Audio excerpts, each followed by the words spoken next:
How's it going, everyone? It's Savi from Weather Sponge 5000. Today is October 10th, 2021, and today we're going to focus on the major snowstorm that's going to impact the Rocky Mountain region as well as portions of the Midwest later during this week. And we'll also talk about the major severe weather threat that could produce life-threatening tornadoes, damaging winds, and large hail in the Midwest over throughout this week. But before I begin, make sure to subscribe if you want to see more weather-related content. Make sure to like if you like this video, and make sure to turn on post notifications if you want to see even more weather-related content. So let's begin by taking a look at the current radar. And of course, we do see some convection right now in the Midwest, and while none of these thunderstorms are severe, they are expected to be categorized as severe later tonight into Sunday night and into the very early overnight hours of Monday. So you guys throughout the Midwest need to watch out for that. And outside of that, we do have a little bit of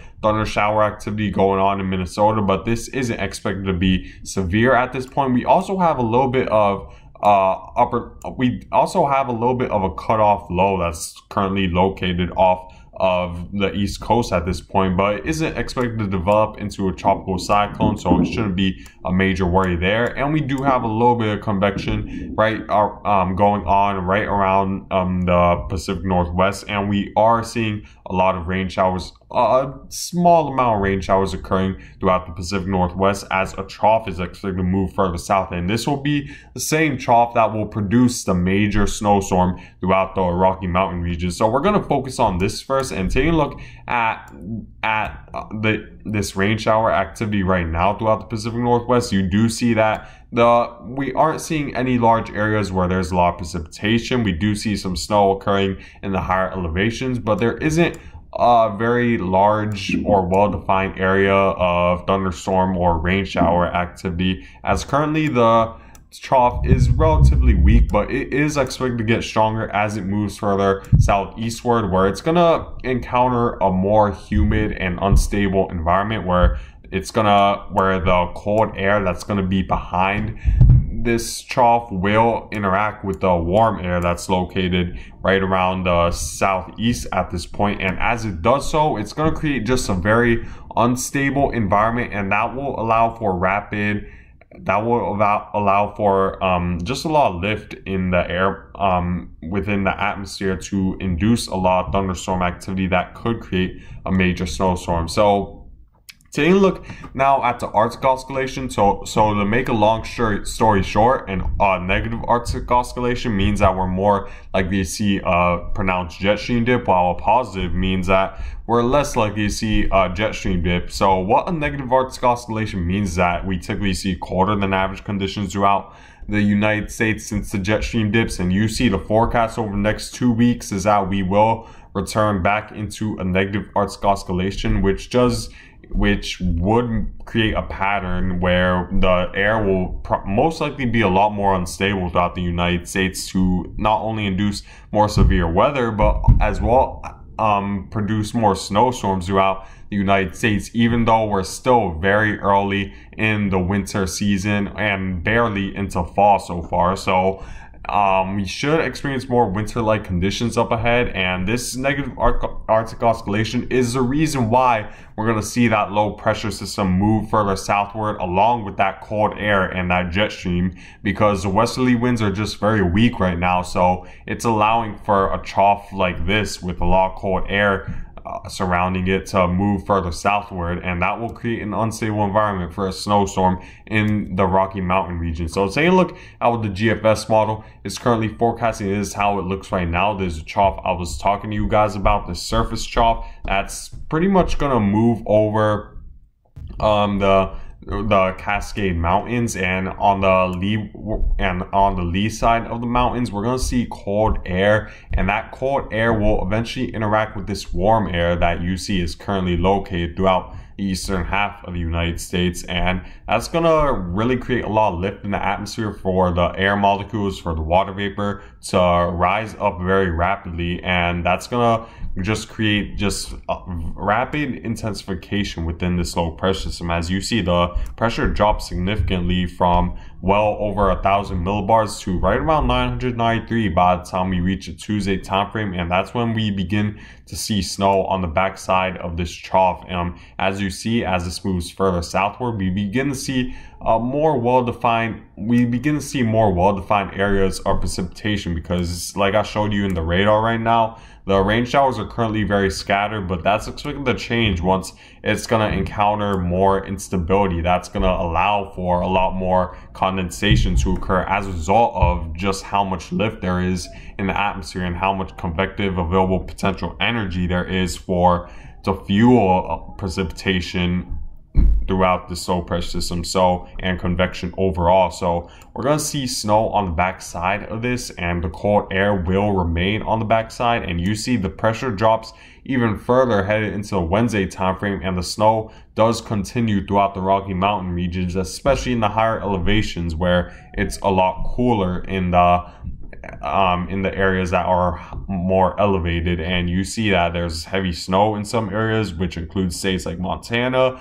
Wyoming is getting involved. Even the metropolitan region of Salt Lake City and Denver is getting in on some snow, and we could see potentially some snow flurries in Denver, as that's certainly not our possibility. It really depends on how much cold air is going to be on the backside of this trough to really determine how low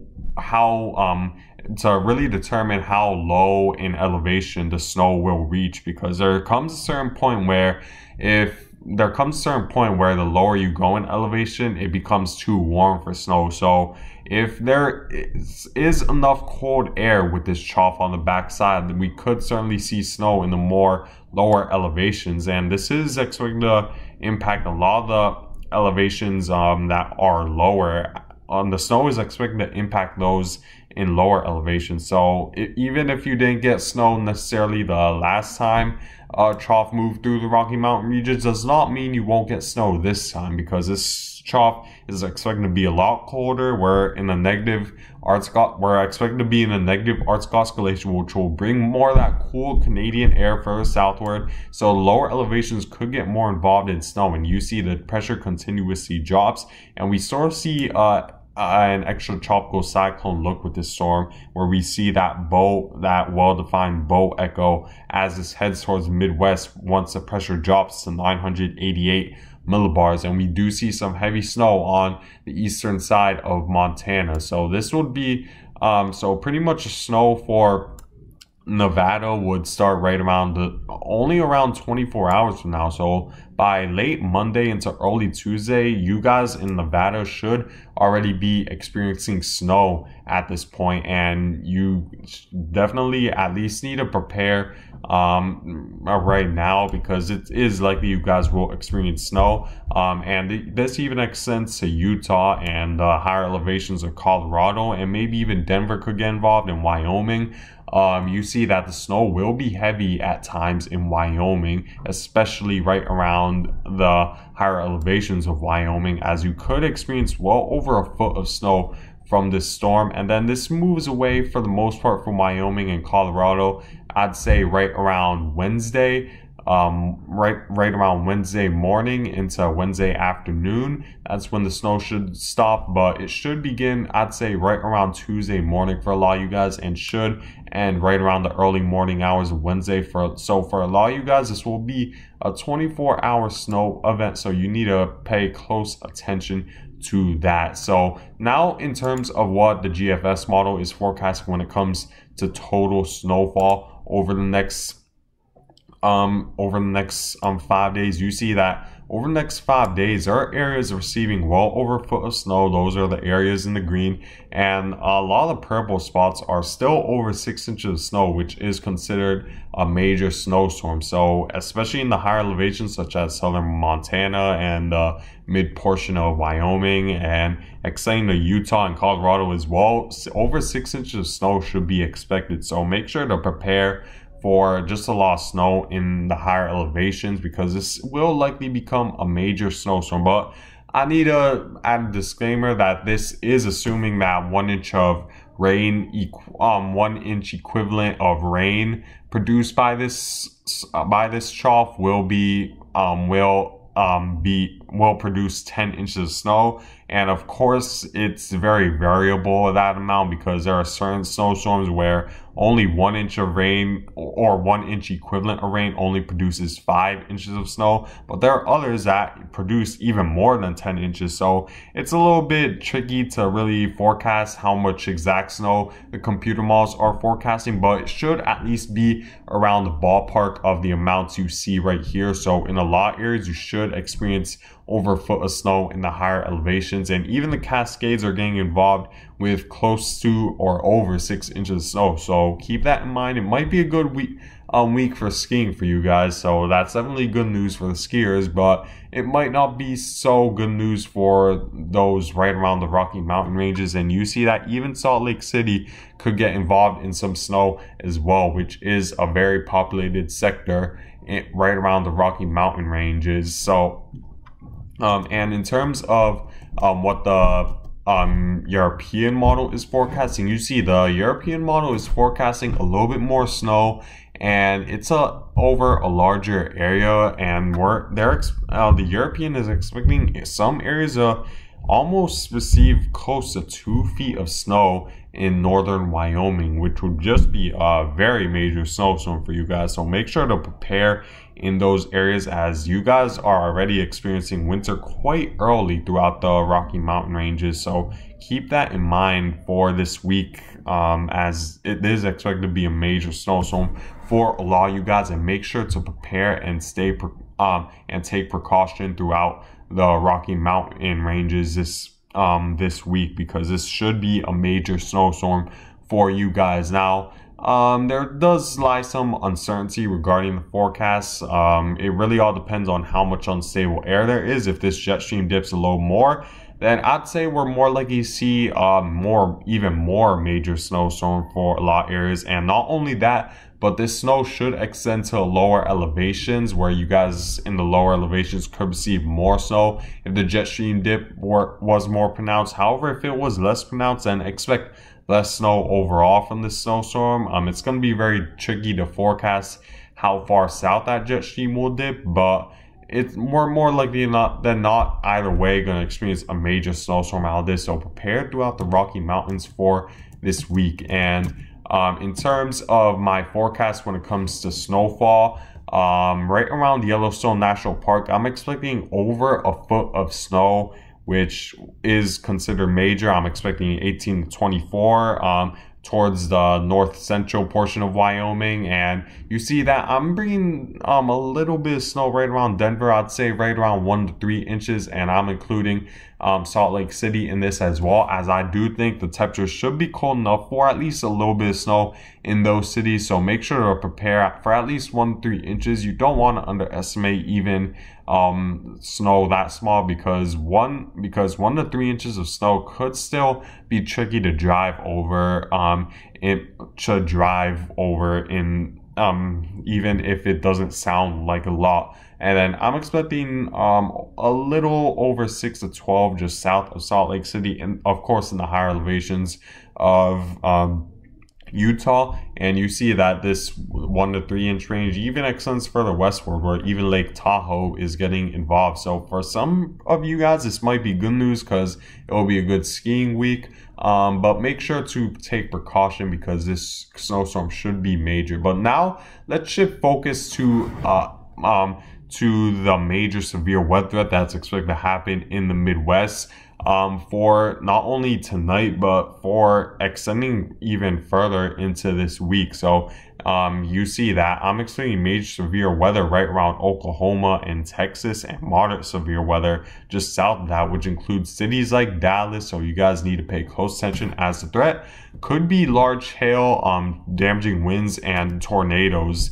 which could be life-threatening at times. Now, taking a look at the correct temperatures, which really gives a good idea of how much unstable air there is in the atmosphere. Look at that stark contrast right around central Oklahoma. You see that I'd say just right around Oklahoma City at this point. You guys are right around the 80-degree range when it comes to temperature. However, if you only go, I'd say right around 75 miles to the west, the temperatures drop down to the 50s. So that's just a very stark contrast when it comes to temperature. And of course, that's inducing just a lot of lift in the atmosphere in this region for severe weather to occur when there's a lot of cold air moving towards the direction of the warm air. It forces a lot of that warmer and more light and less dense air further upwards in the atmosphere, and it does it at a rapid rate when the temperatures are at stark contrast of from each other, because the colder the air is, the more dense it is. And when it's this cold against the air that's this light when it comes to density, then it forces that the water vapor, it just forces a lot of lift to occur in the atmosphere, and that lift creates thunderstorms, because of course when there's a lot of lift, the atmosphere does not like that. So along the surface, it wants to balance out the amount of air molecules overall throughout the atmosphere. So it brings a lot of that colder, denser air to fill in that space where the air has risen. And when it does that, the wind increases and so on and so forth, and just creates just a lot of thunderstorm activity throughout the Midwest. So you guys certainly need to keep that in mind for throughout Oklahoma City and Texas for this week, for not only today but this week as well. Now taking a look at the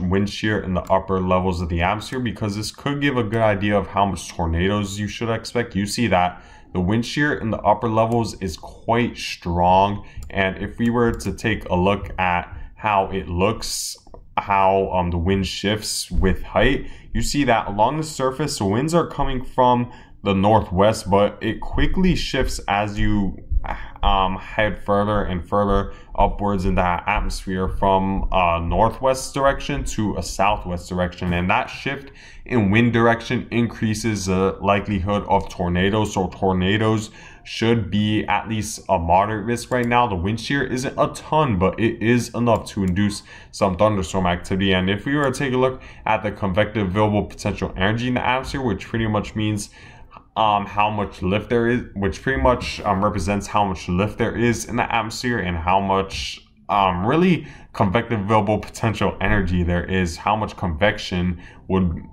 there will be in the atmosphere. And if we were to take a look, you see that there's a decent amount of convective available potential energy right around western Texas, where we do see readings up to 2,500 joules per kilogram of lift in the atmosphere, which is a lot of energy, and that could certainly produce thunderstorms that are categorized as severe, and the damaging wind threat and the large hail threat should be likely, and isolated tornadoes as well, where tornadoes could be life-threatening at times. So make sure to watch out throughout Oklahoma and northern Texas especially.